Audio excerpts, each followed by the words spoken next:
The cruelest thing my wife ever did was not asking me to sign the divorce papers. It was making sure her ex was sitting there to watch me do it. The papers lay between us on a white tablecloth inside the River North Steakhouse, 3 pages clipped together, my name printed beside hers like a business transaction that had lost its pulse. Claire sat across from me in a cream blazer I had bought her for our 10th anniversary, her blonde hair tucked behind one ear, her diamond earrings catching the low amber light. Beside her sat Evan Carlisle, the man she used to love before me, leaning back in his chair with that lazy confidence money gives men who have never had to wonder whether the card would clear. His hand rested near her wine glass, close enough to tell me everything she was too polished to say out loud. I noticed the small things first. The way she did not pull away when his knuckles brushed hers. The way the waiter looked at me like he had walked into the wrong scene. The way the pen felt heavier than the marriage. Claire pushed it toward me with 2 fingers. "Sign it, Daniel," she said, calm enough to sound rehearsed. "Let me finally be with a man who knows how to build something." Evan smiled into his drink. Not a full laugh. Worse, a private little breath through his nose, like I was a joke he had already heard and still enjoyed. I looked down at the signature line. Daniel Whitaker, 42 years old. Husband. Problem. Obstacle. That was what I had become in her story. Not the man who sat beside her in emergency rooms. Not the man who drove through lake-effect snow to bring her soup when she had the flu. Not the man who skipped vacations because she wanted a better neighborhood and safer schools and a kitchen with marble counters. Just the man in the old Navy suit, sitting under a chandelier while his wife's ex waited for him to disappear. "You heard her," Evan said, tapping the table once with a manicured finger. "No need to make this dramatic." I almost smiled at that. Dramatic. As if I had invited him. As if I had chosen this restaurant, this table near the window, this little stage where Claire could prove she had upgraded before the ink was dry. Outside, Chicago moved behind the glass, headlights sliding over wet pavement, taxis hissing through a cold spring rain, people in wool coats walking fast with their collars up. Inside, the room smelled like seared steak, expensive perfume, and the kind of pride that always looks clean until it starts to rot. Claire tilted her head, and for half a second I saw the woman I married. Then she looked at Evan, and that woman vanished. "Daniel," she said softly, which somehow made it worse. "Please don't embarrass yourself." That sentence landed quietly. No raised voice. No shattered glass. Just 6 words placed with surgical care. I picked up the pen. Evan leaned forward. Claire's shoulders relaxed, like she had already won.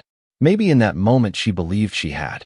Maybe she saw a tired man signing away the last claim he had on a life she no longer wanted. Maybe she thought my silence was weakness because silence was the only language I had left that she had not tried to twist. The pen touched paper. My hand did not shake.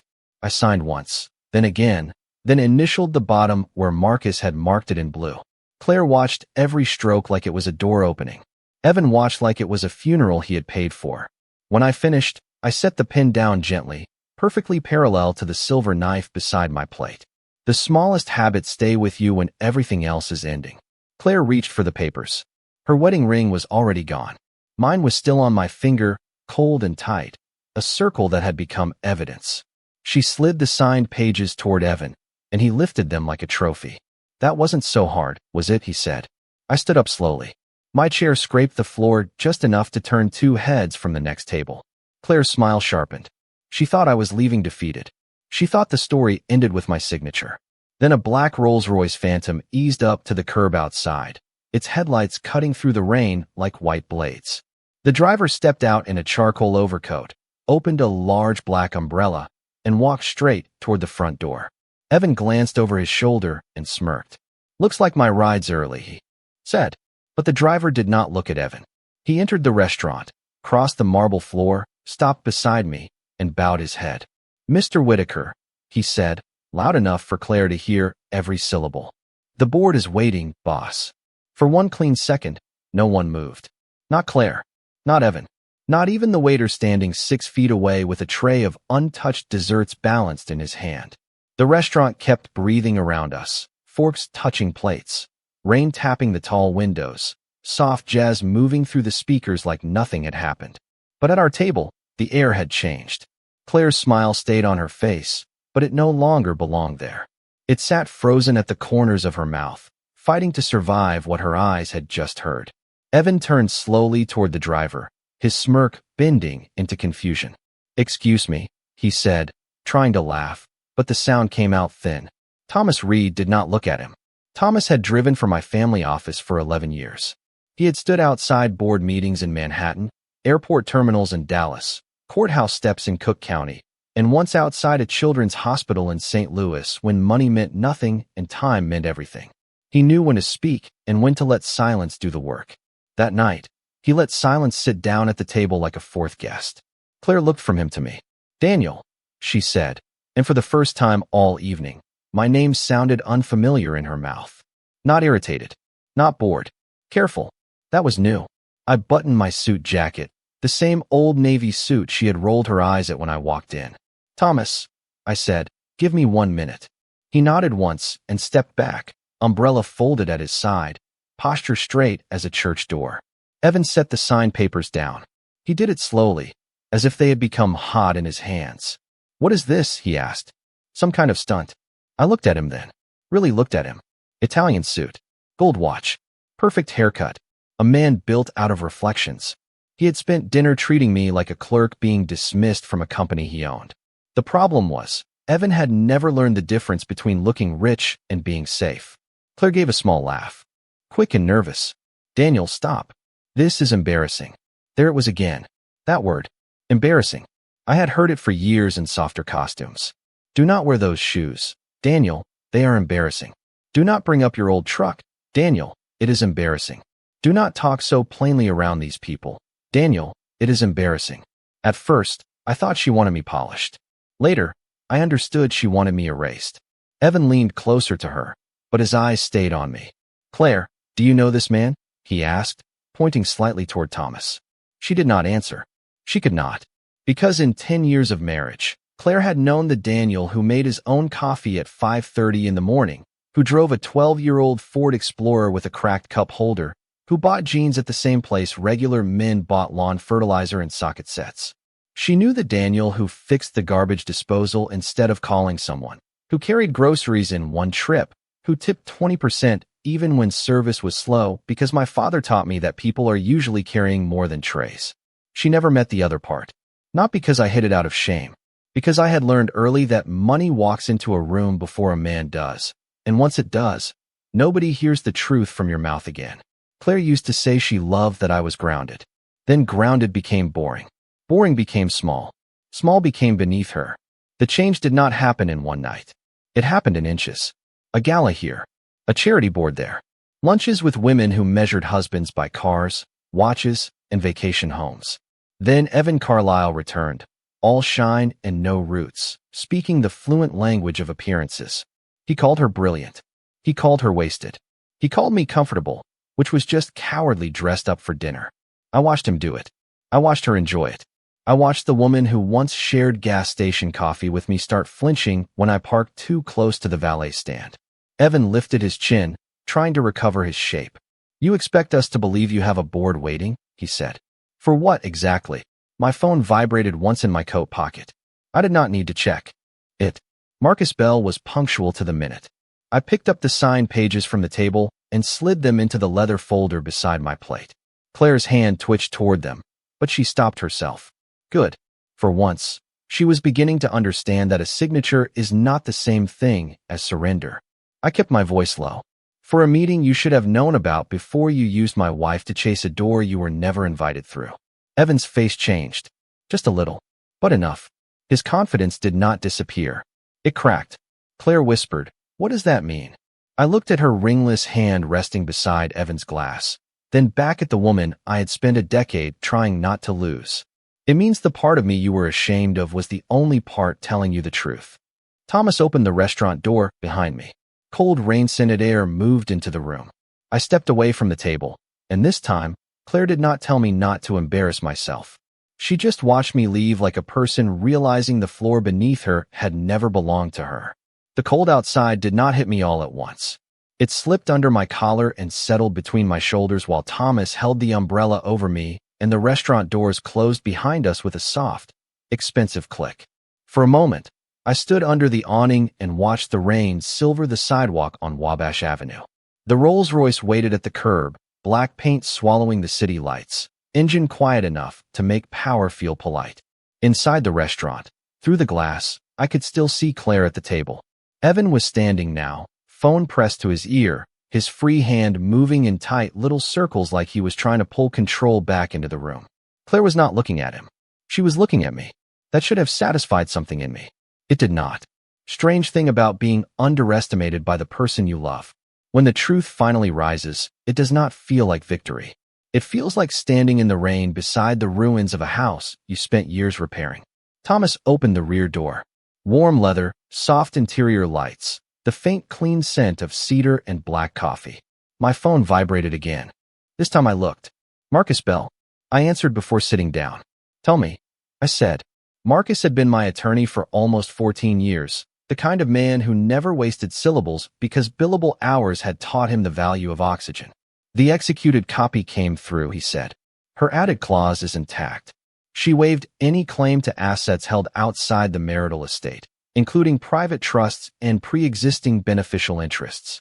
I looked back through the window. Claire had picked up the folder, then set it down again as if it might bite. She signed first, I said. You told me to let her. Because people write the truth when they think they are writing victory, Marcus said. That was Marcus. Dry as old paper and usually right. I climbed into the car, and Thomas closed the door with a sound like a period at the end of a sentence. The city dimmed behind tinted glass. Inside, everything was still. Too still. My reflection looked older in the window. Not broken. Just tired in the way men get tired when they have been carrying the public version of a private failure for too long. Marcus continued. The board is assembled at Whitaker Tower. They are waiting on your approval for the Carlisle review. I closed my eyes for one breath. Evan Carlisle. Even his name sounded like polished brass. In college, Claire had dated him for 18 months. She told me that story early in our marriage, back when secrets still felt unnecessary. He was charming, reckless, from money, but not quite disciplined enough to keep it. I remember laughing about him while we ate takeout on the floor of our first apartment in Milwaukee, boxes stacked against the wall, rain leaking through a window we could not afford to replace yet. Claire had kissed my shoulder and said, "You are the first man who ever made me feel safe." Safe. At the time, I thought that was love. Years later, I learned some people only value safety until they mistake it for smallness. We built a life in ordinary pieces. Sunday coffee, used furniture, a mortgage that made both of us nervous. I wore the same boots for 6 winters because the soles still held. She used to tease me for that, then smile and call it one of my farmer habits, even though I had never owned a farm. Back then, she liked that I fixed things. Faucets, door hinges, bad moods. Later, she began to hate the same hands that kept things working. They looked too plain beside the men at charity dinners. Too practical beside Evan when he came back into her life wearing custom suits and talking about commercial towers like he had poured the concrete himself. What Claire never knew was that I understood towers better than Evan ever would. I understood foundations. I understood load. I understood what happens when a structure looks beautiful from the street but is rot hidden behind the walls. Whitaker Holdings had started before our marriage, back when I was 28 and sleeping 4 hours a night above a warehouse office in Des Moines. I built it quietly, then protected it even more quietly after my father died and my mother got sick. By the time Claire and I married, the company lived behind layers of trusts, holding entities, and people who knew how to keep a name off a glossy brochure. I did not need applause. I needed peace. For a while, I thought Claire was part of that peace. Then the invitations changed her. The rooms changed her. Or maybe the rooms only gave her permission to show what had been waiting. "Daniel," Marcus said, bringing me back. "There is one more thing. Carlisle's latest development loan depends on our bridge guarantee. He does not know the guarantor is us." I opened my eyes. Through the glass, Evan had stopped talking. His phone hung at his side. Claire was standing now, one hand over her mouth, the other gripping the back of the chair. I felt no anger in that moment. Only clarity. "Good," I said. "Keep it that way until I get there." Thomas pulled away from the curb, smooth as a thought. The restaurant slid behind us, shrinking in the rain. Claire had wanted a man who knew how to build something. She just never asked what I had built. By the time we reached Michigan Avenue, The rain had turned the city into a mirror. Storefront lights stretched across the pavement in long gold lines, and the towers above us disappeared into low clouds like they were ashamed to be seen.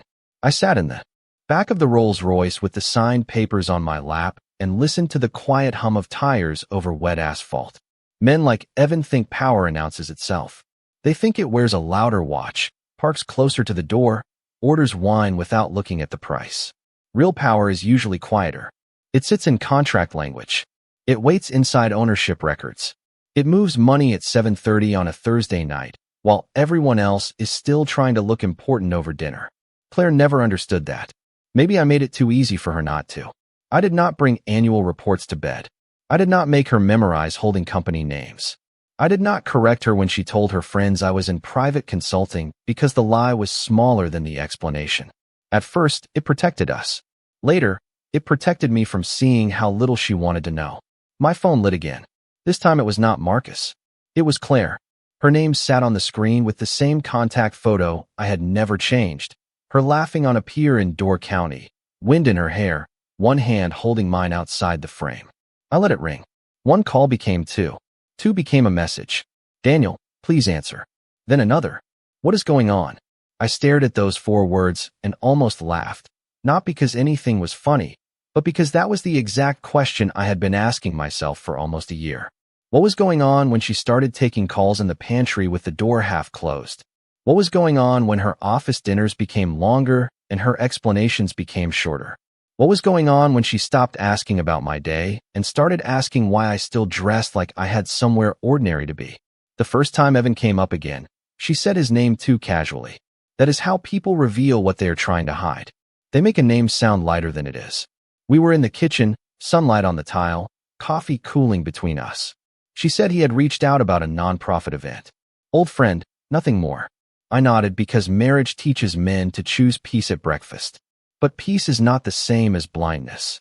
Over the next months, Evan became weather. Always somewhere in the forecast. A lunch. A call. A favor. A quick meeting downtown. Claire called it networking. I called Marcus. Quietly. Carefully. Not because I wanted to trap my wife, but because when a man like Evan gets close to your home, you check the locks even if the door is still closed. Marcus found the first thread in February. Carlisle Development had overextended itself on a luxury condo project near the river. Too much glass, too much debt, too much confidence. Their lenders were nervous. Their investors were restless. They needed a bridge guarantee from a private capital group to keep construction moving. The group, of course, was one of mine. Not under my name. Not on any website Claire could browse between yoga appointments and wine lunches. Buried 3 layers deep under Whitaker Meridian, a fund my late father used to call the cleanest fence I ever built. Evan did not know that. Claire did not know that. But someone in Evan's circle had learned that Claire was married to Daniel Whitaker, and Whitaker was a name that still opened doors in certain rooms if you whispered it to the right banker. Suddenly, the old college romance looked less like nostalgia and more like strategy. That was the part that made my chest go cold. Not that Claire wanted out. People fall out of love every day in America between mortgage payments and grocery runs. It hurts, but it happens. No, what changed me was realizing she had let him use the soft places of our marriage as a map. My plain clothes, my old truck, my silence, my refusal to perform wealth. She had mistaken all of it for emptiness, then handed that mistake to another man like a key. The car turned toward Whitaker Tower, 42 stories of steel and limestone I had signed off on 8 years ago without putting my name on the lobby. Thomas glanced at me in the rearview mirror. Sir, Mrs. Whitaker is calling again. The phone buzzed in my hand, bright and desperate.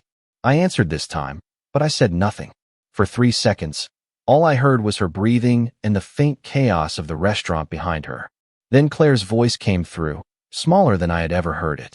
Daniel, who are you? I looked up as Whitaker Tower rose. Ahead of us, every lit window stacked like evidence. The same man you brought to dinner, I said. You just finally saw who sat down. The call stayed open after my answer, but Claire did not speak. I could hear the restaurant around her more clearly now, the muted clatter of plates, Evan's voice somewhere behind her asking questions too fast, the low murmur of people pretending not to listen. That was the strange cruelty of public embarrassment. Everyone gives you the courtesy of looking away while collecting every detail. I had lived inside that feeling at the table. Now Claire was beginning to understand the shape of it. Daniel, she finally said, I do not understand. No, I said, watching Whitaker Tower grow through the rain-streaked window. You did not want to. Thomas pulled beneath the covered entrance, where two security guards straightened before the car fully stopped. The lobby doors opened before my hand touched the handle. Warm light spilled across the sidewalk. Marble floors, brass elevator doors, white orchids at the reception desk. The kind of place Claire had walked past 100 times downtown and probably admired without knowing the man she corrected for wearing old boots had signed the purchase order for every stone in that room. I stepped out with the leather folder under my arm. Thomas stayed half a step behind me, quiet as always. Claire was still on the phone. Please just tell me what is happening. I crossed the lobby, and the night guard, Paul, nodded with the careful respect of a man who had seen me arrive at 2 in the morning during acquisitions, lawsuits, and one Christmas Eve when a heating system failed on the 31st floor. Good evening, Mr. Whitaker, he said. Claire heard it. Her silence changed again. Smaller. Tighter. I entered the private elevator and pressed 42. What is happening, I said, is that you signed the agreement your attorney drafted and Marcus reviewed. You wanted clean separation. You wanted no future claims, no entanglements, no shared obligations beyond what was listed. You got exactly what you asked for. I did not know, she whispered. The elevator rose without a sound. Chicago dropped. Beneath me, block by block, light by light. That is the first honest thing you have said tonight. I did not say it to wound her. I said it because truth, once delayed long enough, starts sounding cruel even when you deliver it calmly. Claire drew a shaky breath. Evan said you were hiding money. There it was. Not concern. Not heartbreak. The outline of the plan. I looked at my reflection in the elevator wall and saw my jaw tighten once before I loosened it. Evan said that because Evan needed money, and he hoped you could lead him to mine. Another voice came onto the line, sharp and polished. Daniel, this is unnecessary. Evan. Of course he would take the phone. Men like him cannot stand a room where they are not centered. You sign the papers. Let Claire have what she is owed and stop playing games with cars and drivers. The elevator doors opened directly into the executive floor. Glass walls. Dark walnut. A long hallway leading to the boardroom where silhouettes waited behind frosted doors. Marcus stood outside with a tablet in one hand and his reading glasses low on his nose. He gave me one look, then glanced at the phone. He knew. Evan, I said, walking toward him. You should be careful with the word owed. It has a habit of asking for documents. Marcus opened the boardroom door. 12 people turned toward me. Not with surprise. With expectation. The kind Claire had never seen directed at me because she had spent years looking beside me, past me, above me, anywhere but at me. On the far wall, a screen showed the name Carlyle Development Group, along with loan exposure, bridge guarantee, pending acquisition options, and a list of missed milestones. Evan's breathing changed through the phone. Maybe he heard the room. Maybe he heard his future shifting. Where are you? He asked. I set the leather folder on the head of the conference table. In the building that guarantees your riverfront project. The line went quiet except for Claire's soft inhale. Marcus tapped the screen once, and Evan's company spread across the wall in numbers cleaner and colder than any insult spoken at dinner. Debt. Extensions. Investor pressure. Dependency. No shouting. Needed. Numbers have their own voice. I looked around the boardroom, then back at the phone in my hand. The guarantee is under review as of tonight. Evan tried to laugh. It failed halfway. You cannot just do that. I can, I said. But I wanted to give you the courtesy you did not give me. I wanted you to hear it directly. Claire said my name again, barely above a whisper. I could picture her in that restaurant, standing beside a table where the wine had gone untouched and the papers no longer looked like freedom. I almost felt sorry for her. Almost. Then I remembered her hand beside his glass and the way she told me not to embarrass myself. I placed the phone on the table and put it on speaker. Marcus, I said. Start with the clause, she added. Marcus adjusted his glasses. Mrs. Whitaker requested language waiving any claim to assets held through premarital structures, private trusts, family offices, and related entities not jointly titled. Evan said something under his breath. Claire said nothing at all. I looked at the signed pages, her initials neat in every place Marcus had marked. She thought she was cutting herself free from me. I said. She cut herself free from everything she came to collect. The boardroom did not react the way people imagine powerful rooms react. Nobody gasped. Nobody smiled. Nobody leaned back with satisfaction. Real money is quieter than that. It listens, measures, and moves only when the floor is solid. 12 faces watched the screen, while rain traced thin silver lines down the windows behind them. From 42 stories up, Chicago looked less like a city and more like a circuit board, every street carrying current, every light connected to something hidden. Marcus stood beside the screen with the signed agreement open on his tablet. The relevant language was requested by Mrs. Whitaker's counsel at 3:12 this afternoon, he said. We confirmed it again at 5:46. No coercion, no ambiguity. Her position was clean separation from Mr. Whitaker's independent structures. Claire made a small sound through the speakerphone. Not quite a word. Not quite a breath. Evan cut in before she could find one. This is absurd. A divorce agreement has nothing to do with my company. I looked at the Carlisle file on the wall. Renderings of the riverfront development rotated beside numbers that told a less glamorous story. 48 luxury units pre-sold on optimism. 2 missed capital calls. A construction loan extension due by Monday. $28 million in bridge exposure that rested, quietly and completely, on a guarantee from a Whitaker entity Evan had never bothered to trace. You are right, I said. The divorce agreement does not control your company. Your debt does. The room stayed still. Even the air conditioning sounded careful. Evan laughed once, but it had no weight. You think you can threaten me because your name is on some paperwork? Marcus raised his eyes from the tablet. His name is not on some paperwork, Mr. Carlisle. That is precisely your problem. There was a silence then. A professional silence. The kind that falls when everyone in the room understands the joke except the man still laughing. Claire whispered, Evan, what is he talking about? Evan did not answer her.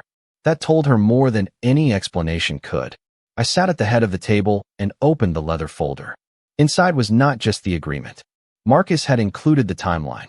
I had asked for it because facts matter when feelings try to rewrite history. January 9th, Claire's first lunch with Evan at the Drake. January 22nd, Evan's first contact with a Whitaker Meridian intermediary.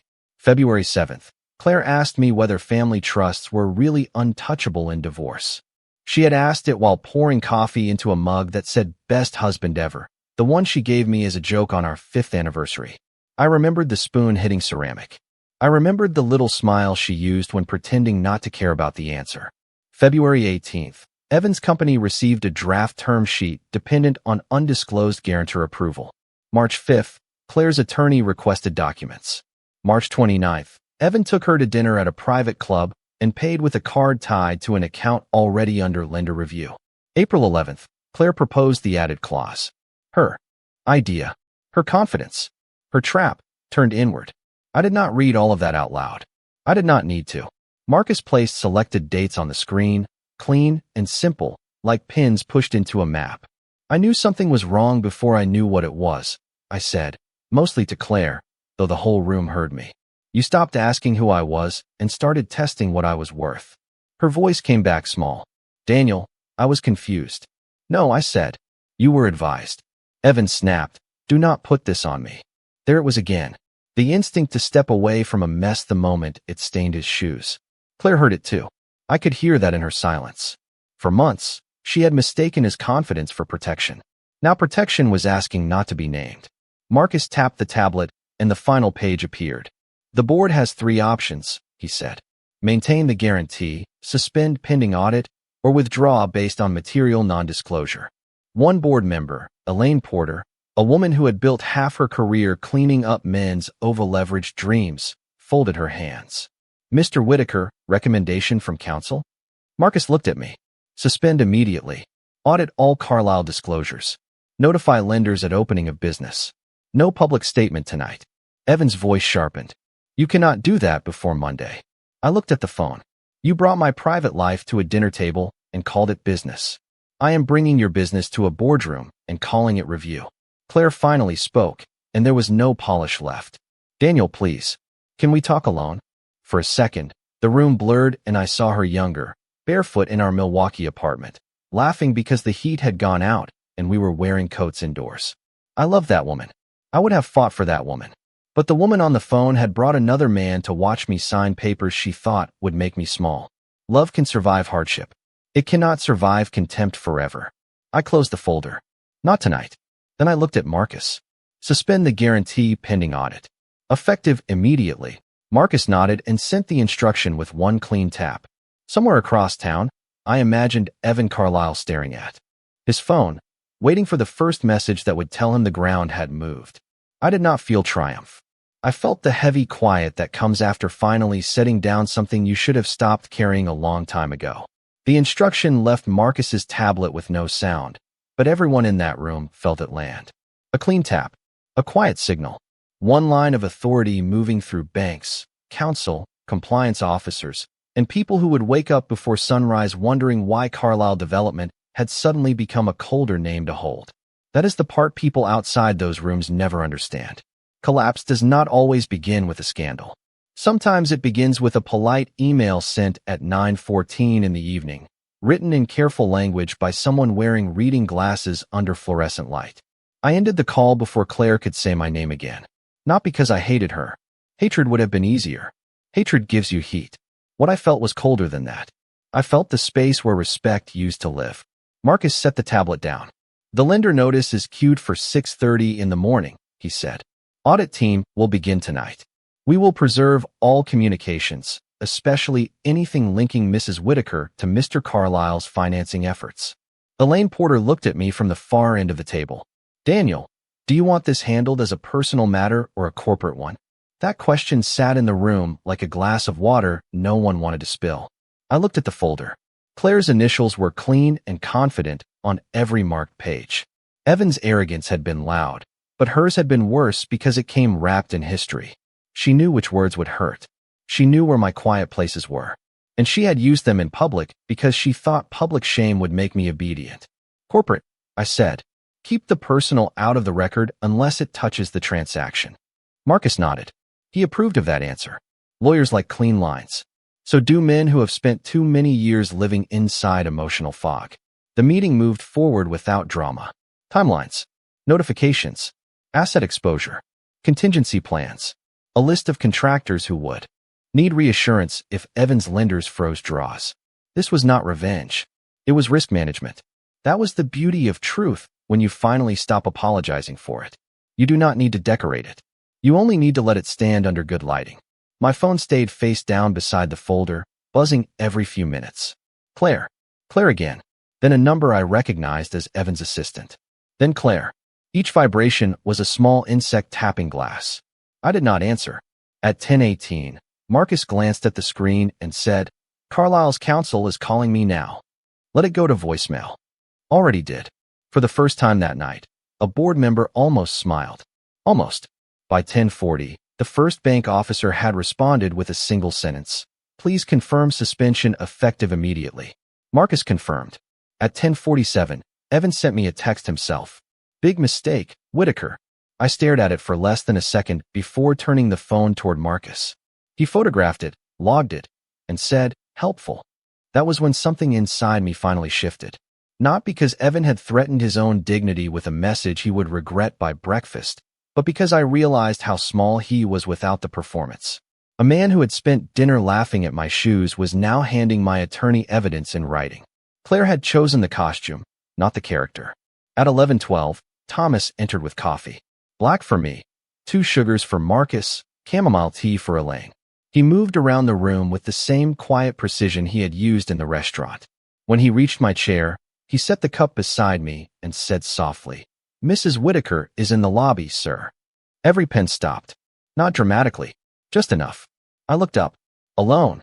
No, sir. Of course not. Thomas's face did not change. Mr. Carlisle is with her. Marcus removed his glasses. You do not have to see them. I knew that. I also knew running from a conversation gives dishonest people room to invent the ending. I stood, picked up the signed agreement, and slipped it back into the folder. Bring them to the small conference room. Not here. Marcus rose with me. I am coming. Yes, I said. You are. The elevator. Ride down 1 floor to the private conference level felt longer than 42 stories had. My reflection followed me in the polished steel doors. Navy suit. Tired eyes. Wedding ring still on. I looked at it for the first time all night without flinching. Then the doors opened. Claire stood beyond the glass wall, hair damp from the rain. Makeup softened at the edges. Cream blazer pulled tight around her like warmth could be forced. Evan stood behind her, phone in hand, jaw set too hard. He had lost some of the shine already. Good suits do not hold up well under panic. Claire saw me and stepped forward. "Daniel, please," she said. No audience now. No wine glass. No practiced smile.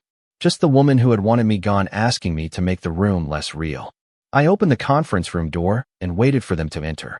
When Evan tried to speak first, Marcus lifted one hand.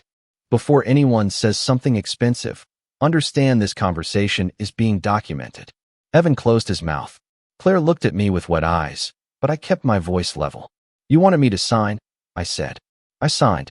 Now you are here because you finally read what it meant." The small conference room had glass walls, but Marcus pressed one button and the panels frosted white, turning the city into a blur and leaving the four of us inside a box of quiet light. Claire sat first. Evan did not. He stayed standing near the door with his phone in his hand, thumb moving too fast, eyes jumping between Marcus, me, and the folder on the table. Panic makes proud people busy. Claire folded her hands in front of her, then unfolded them, then touched the place where her wedding ring used to be. I noticed because I had trained myself for years to notice what she needed before she asked. A sweater when she was cold. Coffee before court. A ride when meetings ran late. Space when she said she wanted space, and closeness when she punished me for giving it. Marriage teaches you another person's weather. Mine had taught me storms can smile. "Daniel," she said, "I made a mistake." Evan turned sharply. "Claire." That one word told the whole story. He did not come there to protect her. He came there to manage her.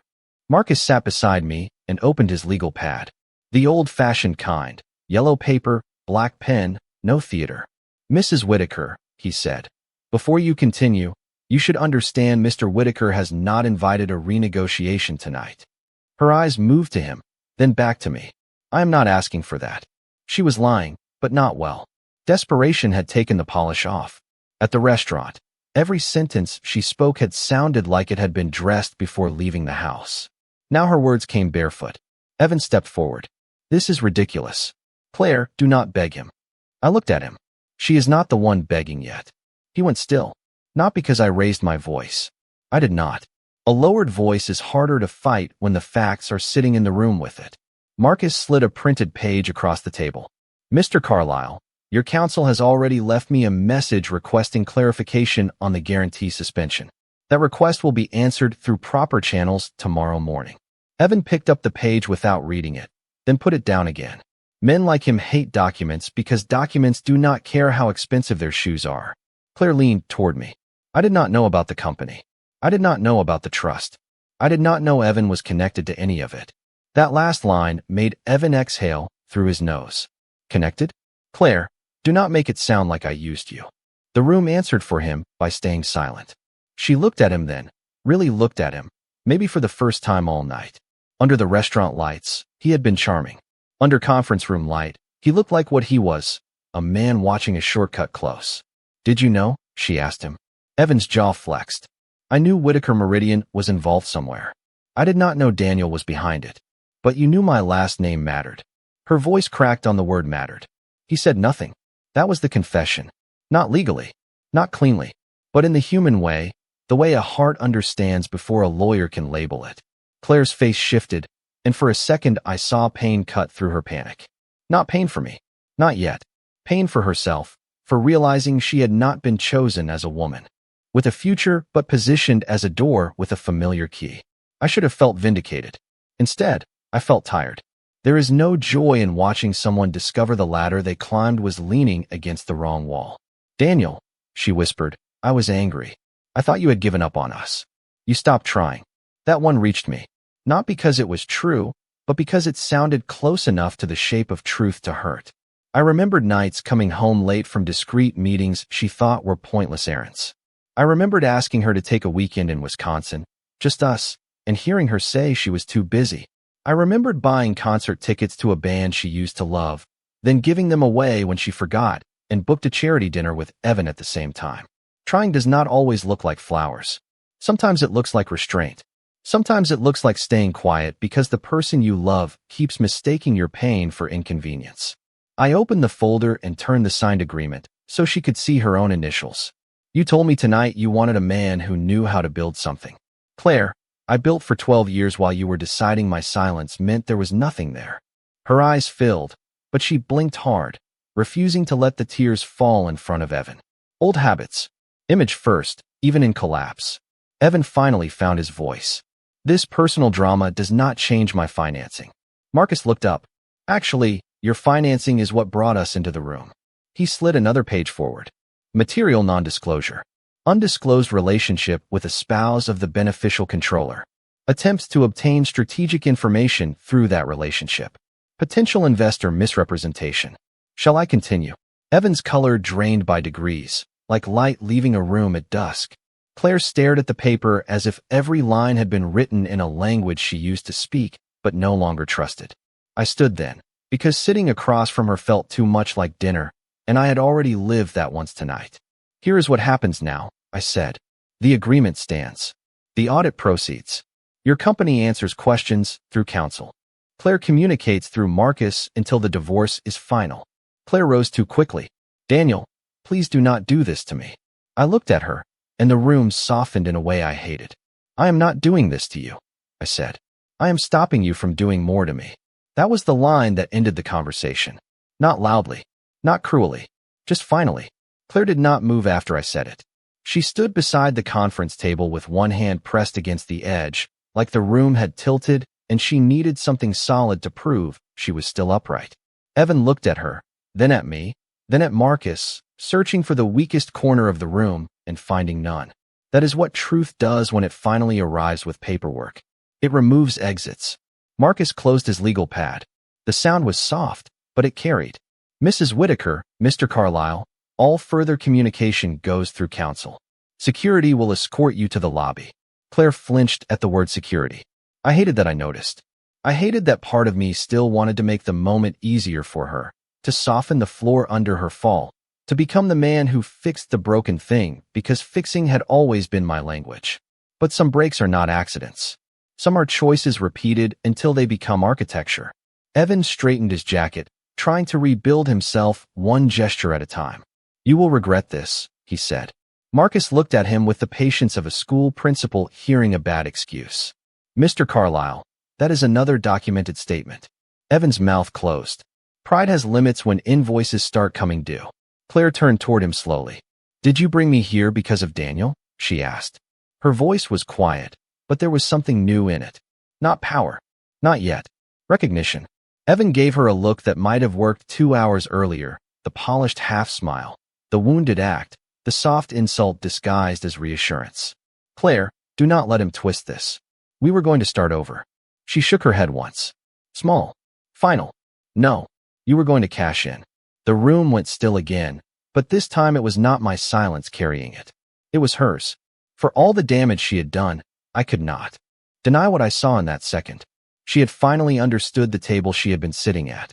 Evan's face hardened, then emptied.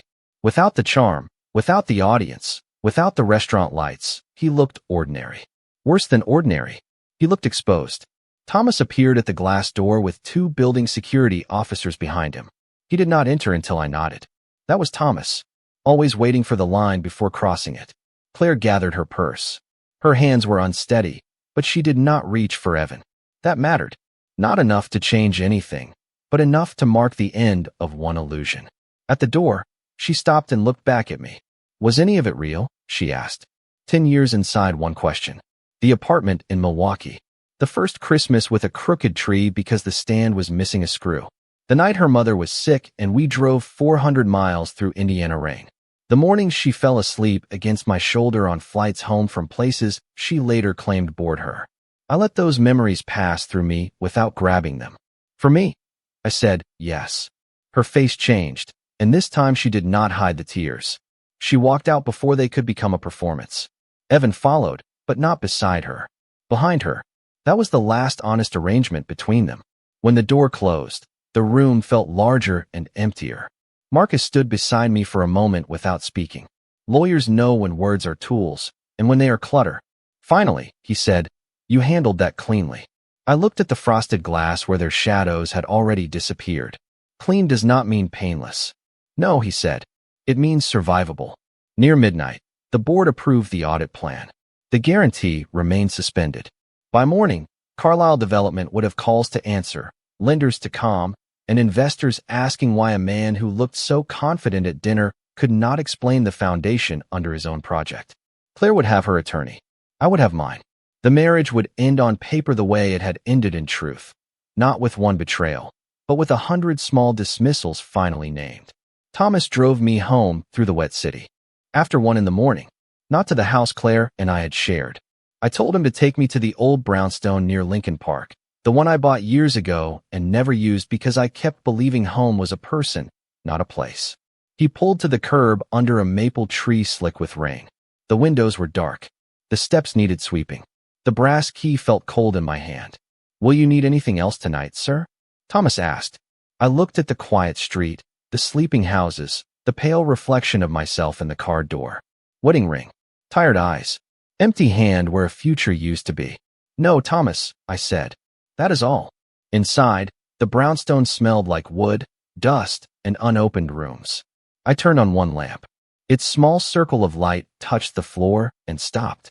I stood there for a long time, listening to the rain soften against the windows. Then I removed my wedding ring and set it on the entry table beside the signed folder. No anger, no speech, no audience. Just a circle of gold resting on polished wood, finally lighter than it had felt on my hand. Claire had wanted me to sign myself out of her life in front of the man she thought had won. She did not understand that some signatures do not erase a man. Some signatures return him to himself. And as the city slept beyond the glass, I poured a cup of black coffee, opened the first box in that quiet house, and began again.